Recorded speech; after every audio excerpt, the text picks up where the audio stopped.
Sud Radio André Berkoff. Ça balance pas mal. Berkoff dans tous ses états, ça balance pas mal sur Sud Radio. Alors, on ne va pas aujourd'hui clore l'enquête, elle va durer. Qui a fait ça, pourquoi, etc. Qu'est-ce qui se passe? On en reparlera encore lundi, bien sûr.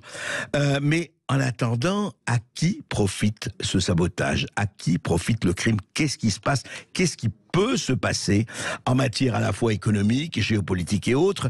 Olivier Delamarche, bonjour. Bonjour André.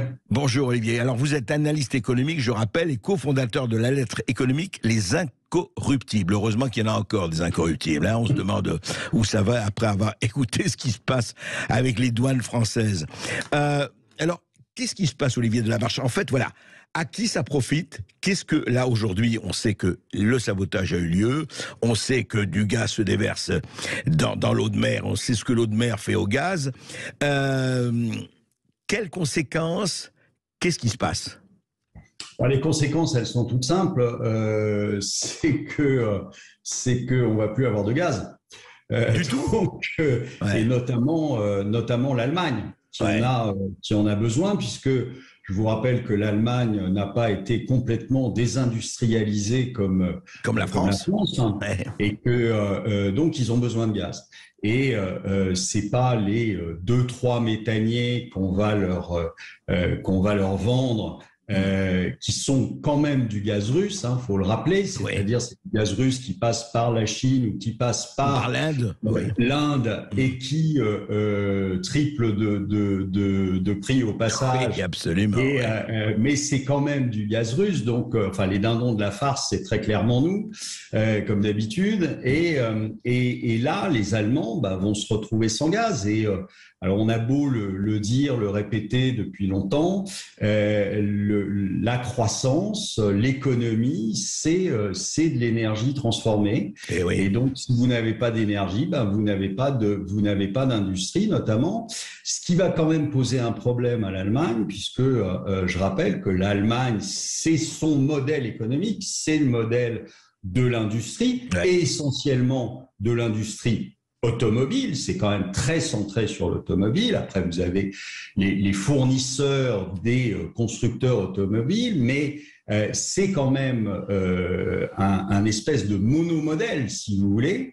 Et ce monomodèle est en train de mourir sous nos yeux. Donc, je rappelle aussi que l'Allemagne était le leader de l'Union européenne. C'était depuis toujours, depuis l'Union européenne, depuis toujours, oui. Oui, donc c'était la référence. Or, aujourd'hui, c'est pas l'Allemagne qui va tirer le reste de l'Europe, c'est certainement pas la France, c'est pas non plus l'Italie ou quoi que ce soit. Donc, on va se retrouver dans une position qui va être extrêmement difficile. Et en plus, on joue avec le feu. Je veux dire, il n'y a pas besoin d'être sorti de l'école militaire pour savoir que c'est pas les Russes qui ont fait ça. Les Russes, il suffisait qu'ils coupent le robinet. Ils n'avaient pas besoin d'aller s'auto-saboter. C'est complètement ridicule. Donc, qui est-ce qui l'a fait d'ailleurs? Il y a une vidéo qui circule où on voit Monsieur Biden, Walking Dead, qui nous raconte ça. On a les moyens non pas de vous faire parler, mais de vous couper. Mais Olivier Delamarche, juste un mot. Quand vous dites, est-ce que ça signifie quand même, c'est vraiment le mur, c'est-à-dire que la livraison s'arrête avec ce sabotage, ou avec, vous dites il y a 2 ou 3 méthaniers, mais c'est-à-dire l'Allemagne va se retrouver vraiment pratiquement en panne? Mais elle va se retrouver en panne parce que le problème, et ce problème-là est là depuis le départ, que ce soit d'ailleurs le pétrole ou le gaz. Là aussi, on le dit depuis le début de ces sanctions qui étaient ridicules depuis le début.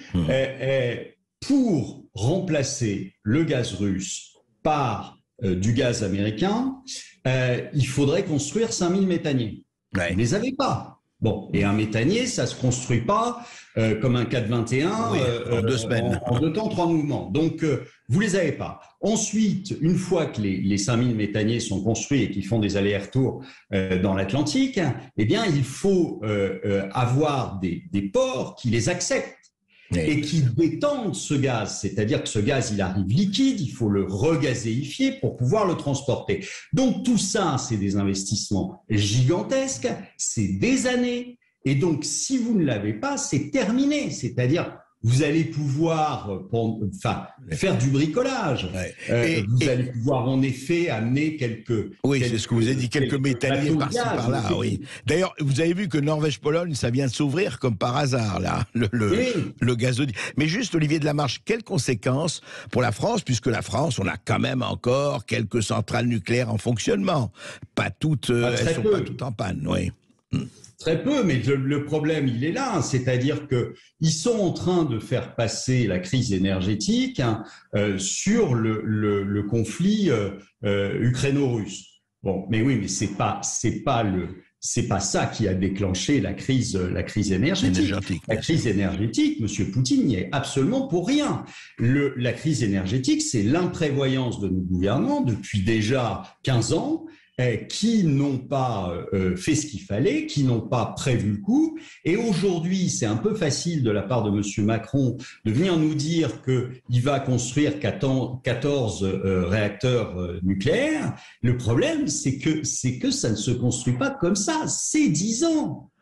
Et oui. C'est 10 ans. Donc, et c'est tout. Oui. On a besoin d'énergie tout de suite, pas dans 10 ans.